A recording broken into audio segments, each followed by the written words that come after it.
Welcome to Tea for Lunch, a weekly show powered by Arcade. Each week, we'll serve you the top stories we're following in social media, entertainment, celebrity, and tech in 15 minutes or less.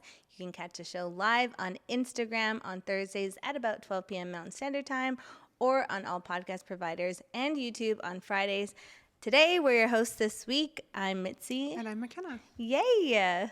How's it going? Good. It's another week. This week feels long.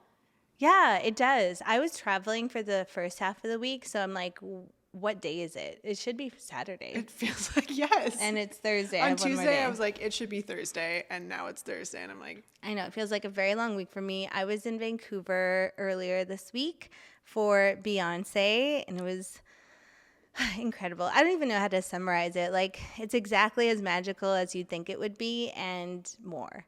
I feel changed. I didn't have this huge draw to go to the concert until the Vancouver show for some reason. And there's a lot of people I know, I think it was just pure FOMO, but I think I finally understand like the scale of the production and just how like cult-like it is in a good way. Yeah, it like glitched my brain a little bit. There was so many moments that I felt like I couldn't fully process. I felt so overly stimulated, but at the same time, like fully like immersed and amazed. And I tried to be really present to like remember it, and then I took some videos, and I feel like I couldn't even fully finish a video because I was like starting to dance or sing, and I didn't want the camera to catch it. But it was such an amazing show. I can see why people see it more than once too, because so much is happening. She literally changed her costume 5 times. Wild. It was crazy. And even though I had consumed literally everything about that show on TikTok beforehand, I was still amazed. And I'm glad I knew, because I knew it was coming, and I kind of could like prepare myself and get excited for things. But it was so good. I'm a big Beyonce fan, so it was everything I needed it to be. And I have a really fun souvenir. If you are on YouTube, you'll see that this is the like fan. Oh my gosh, her merch was so expensive and so hard to get. Every single merch table had like lines wrapping around the stadium. Oh my gosh. And the only merch table that we could go on that had like a reasonable line was selling fans, and so that's what I got. And I'm really happy about it.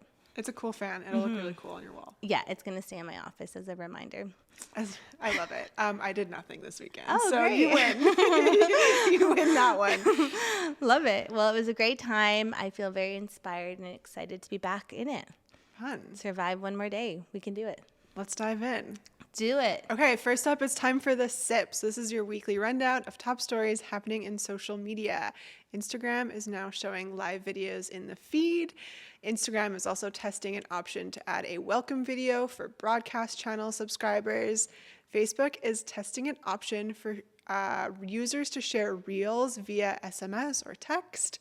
You can now hum a sound you're searching for on TikTok, and CapCut is reportedly adding an AI-based feature for generating backgrounds. It's a lot of stuff. It's so much. I am obsessed with the hum feature. I feel like Google recently integrated this too. Yeah. And it's like one of those things that nobody asked for, but like we all need. Yeah. Like it's such a smart feature. No, when Morgan sent us this article, we were 2 minutes before that trying to find a sound by like humming. So we're going to use it. So it can pick up my hum. Can it pick up like my gibberish? Because sometimes I'll be like, like, does it catch that? Like, I'm just so impressed by that technology. We'll have to test it. Yeah, I can't wait to try it. Okay, lots going on. Let's get into our first story. If you didn't know, the VMAs just happened, and they had some major moments. Unsurprisingly, Taylor Swift cleaned up the awards with her fourth for Video of the Year for Anti-Hero. NSYNC briefly reunited to give Taylor Swift the first award of the night, and she was the winner for Best Pop. And this year celebrated the 50th anniversary of hip-hop and had some notable acts from the night, including Cardi B, Megan Thee Stallion, and Doja Cat. Diddy won the Global Icon Award and joined his son and twin daughters during a melody of their hits. There was also performances by Grandmaster Flash, Lil Wayne, Nicki Minaj, LL Cool J, and more. And Shakira was the MTV Video Vanguard Award winner. and boy band Stray Kids also won for Best K-pop. So a lot going on. A lot of hip hop and R&B. I'm kind of sad I didn't watch. Yeah, I saw some like clips from the show, some viral moments, which was really fun. I loved the Diddy performance, but that was like my era. I was asking Mike last night, like, do you know any Diddy songs? And he did like the hum thing, like I know the I was like, oh yeah, okay, that's good. But it was like fun to see that, but I just didn't know if that was like the right audience. Like, do people in that audience like know Diddy songs? Like, do you know Diddy songs? Yeah. Yeah. But I have like a very broad musical upbringing, I guess, Right. in the sense that like, yeah, we were very exposed to all kinds of music all the time. Yeah. So I don't know if everyone my age does, at least the older stuff, but I definitely do. And I saw some clips from Shakira's performance, which was unreal. It literally sounded like it was lip synced, but she was performing it because she would like do you could tell there were some moments that were live, but I was so impressed with her voice and the way she danced. And she danced with like these crazy knives. It was like scary. And she put it all up in her hair. I was like, I would never do that. It looked dangerous. That's wild. I think the NSYNC reuniting, coming back is the biggest takeaway from this. Yes, I'm so here for it. I loved how like Taylor Swift couldn't even focus on her acceptance speech because she was so excited about NSYNC being together. And she's like, what's going on here? Something's going on. We're all like, yes, something's going on. And apparently it is. So I guess we'll see about that. I think Beyoncé and Taylor Swift, just the level of production that their shows have had this summer has set a new precedent, specifically for like pop music concerts going forward. And for me, I think the one I'm interested in seeing next on like how viral the concert goes is Olivia Rodrigo. Yeah, and her performance at the VMAs was really interesting. She did this like performance, which is actually a reenactment of her music video, but basically it looked like the stage was falling apart as she was performing, but it was all intentional. And then at some point near the end, she was like rushed off the stage by like a production person. But it was really funny to see the reactions in the crowd because a lot of the people, including celebrities, weren't sure if it was real. Like they actually thought, and they were stressed for her, that her like whole set was coming apart, including Selena Gomez. And she looked so unimpressed and so unamused and concerned. She was kind of like, oh, what's happening? But it was, yeah, I think Olivia Rodrigo for sure has a lot of potential to be one of those kind of big pop acts that really defines like their stage moments and has like a lot of production coming for it. Yeah, I think too it's like those staged viral moments because the only thing I really took away was seeing that on TikTok and I was like, is this real or is it not? It's pretty wild. I also saw some really funny content with Sweetie. She was like, I think one of the presenters or one of the like hosts, and she messed up so many times and it was hilarious. Like she would like repeat full sentences that she was starting to say and stop saying, but the internet was having so much fun with it. And at some point during the award show, she's like, I see what you're doing. Stop making fun of me. Watch this. And then she'd go on and like read the teleprompter as best as she could, but she was clearly struggling. It was so funny. You know what? If she can just own it, all Totally. the power to her. I mean, reading a teleprompter is low-key really hard. It is, especially if it's a little too fast. Exactly. Or if it's too slow, you're just kind of like, and it's like not It's easy. awkward. Yeah, it's so awkward. Big millennial pause moments. For sure. Okay, next up, TikTok has launched in-stream shops to all US retailers. So this was originally launched with select retailers back in February, and TikTok is now expanding in-stream shopping to all US retailers. So with over 150 million US users, TikTok Shop offers brands an opportunity to sell directly in the app. The shop process allows users to buy products right from promotions in the app. They can check out via trusted third-party payment platforms to facilitate in-app sales. I think this is so interesting because I think of Amazon starting as an online bookstore. And that's like the closest comparison I have. And it's so different. And we keep seeing these like revolutions of apps. Yeah. I wonder if people know that that's how Amazon started. Like it was, you could only buy books on Amazon. Yeah. Now you can literally buy anything, which is so crazy. Yeah, I'm really interested in this because I remember when Instagram introduced shopping into their app, and it didn't really take off in North America.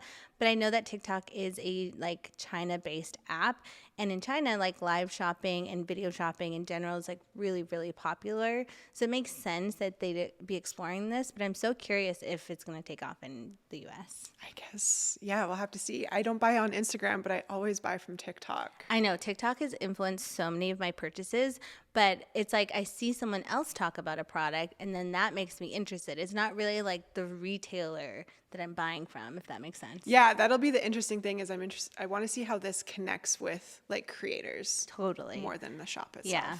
Yeah, it'll be great. Okay, finally, could this be the end of Aaron Rodgers' football career? I love that we have this NFL story in this. So the four-time NFL MVP has been undergoing surgery and extensive rehab for a ruptured Achilles tendon. Fans are wondering if he'll have to retire or if he'll be able to return for his final act with the New York Jets.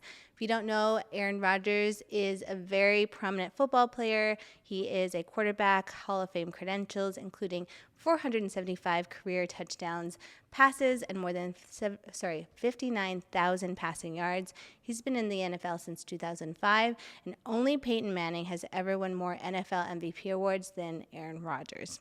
So if you don't know, he's in the New York Jets now. And that was a big deal because the New York Jets is not a winning team. And they finally got this like hero to like come and save them. And I watched HBO's Hard Knocks. Have you heard of that show? Yeah. It was so good. And it's like HBO. So it's like production is amazing. They do such a good job at like following a team during preseason and sharing like the story about that team. And it was so focused on Aaron Rodgers. And honestly, at the beginning, I didn't really like him because the way this team and the coaching staff was just like googly eyed over Aaron Rodgers, it was like so embarrassing. But then they like spent a lot of time with Aaron Rodgers and he was such a humble guy and so giving. Like he would eat lunch with a different teammate every single day to like get to know them. And like even his team was like fangirling him. Like there's like young kids on his team, like rookies who are like 25 years old, and they like couldn't believe they had the chance to play with Aaron Rodgers. So he was like such a humble guy. And then what's really interesting to me too is last season they had like a terrible season and they had a rookie quarterback who was pretty young, like from right out of university, and he got so much heat because of course he's a quarterback, everyone looks at him, he's responsible for the team's success. His name's Zach Wilson. And usually on these shows, like I've seen a few seasons now, some of the quarterbacks aren't like really friendly with their backup quarterbacks because their backup quarterbacks are like here to take their jobs. Exactly. Yeah. So they're kind of cold. But Aaron Rodgers was like fully coaching him. He was like spent so much time with him. And Zach Wilson was like so relieved that Aaron Rodgers was here to like save the day. And in a preseason game, Aaron Rodgers like took like a coach mic and was like coaching him because he didn't play in preseason because they usually like save their stars so they don't get injured. And so he was like coaching Zach Wilson and he killed it. So it was just so cool to see like so much hype about Aaron Rodgers, and then he got injured and he's out for the full season. So like it's just so tragic to me to see that. Like I was actually invested in Aaron Rodgers, and then there's Jet fans who've like just have had such a hard time with their team, and it's all downhill for them. So I'm so sad. I am so I know. I was surprised too in myself. I'm surprised and proud. I'm so impressed. I know. Thank you. I learned so much. I tend to know a lot about football. We're fellow fantasy football wives. Yes. So I know a lot about what's going on, a lot about sports in general. But that was a great rundown. Sometimes like sports info just kind of like peripherates around me, but I don't absorb it. But HBO, like they do such a good job at pulling you in and telling a story. So it was all about Aaron Rodgers. So I felt so invested this season. And now here's what I think. So the other interesting part about this is that during the show, Aaron Rodgers is this thing that like before he does any play, he like touches the grass and like throws it in the air. And it's so weird because I think he's like looking at like the wind or something. I don't know. But then some of his teammates would kind of like tease him because they would do it too. They're like, oh, look at me being Aaron Rodgers, like playing with the grass. And the sad thing is he's so obsessed with grass, But this injury that happened was on turf. So there wasn't even grass. Like, it wasn't even grass that took him down. It was just turf, fake grass. So I just feel like this is such a tragic end to his career. Like, people are saying that he might be done indefinitely. Like, this is a good opportunity to retire. So I really hope that that's not the case. And I want to see Zach Wilson come up from like a phoenix from the ashes, like rise up, and then like maybe Aaron Rodgers is in like the sidelines, like coaching him in his ear and like giving back to Zach Wilson and like helping him become the like true quarterback he's always meant to be. I feel like that would be really cool. I feel like we should start a Women of Sports podcast to like explain this in simple terms because it all makes so much sense. Yeah. And that's what I need is I don't need someone's stats thrown at me. Exactly. I need I the want to know, story. who did they date? What is their Instagram like? And like also like what's their personality like? I'm most interested in like the dynamics between like them as a person, as an athlete, and how much money they make. Because I think that's also interesting. Like he's like not the kind of player who's like in it for the money either. You can kind of tell. He's like, he brought so many teammates with him, some coaching staff with him. So anyways, it's sad to see, but hopefully he comes back. Maybe not this season, but maybe next season. Let us know if you want us to start a sports podcast. Yeah, I'm here for it. If you want to know who these players are dating, I'll give you a rundown. All right, now that we've whet your palate, go eat something more substantial. Bye. Bye.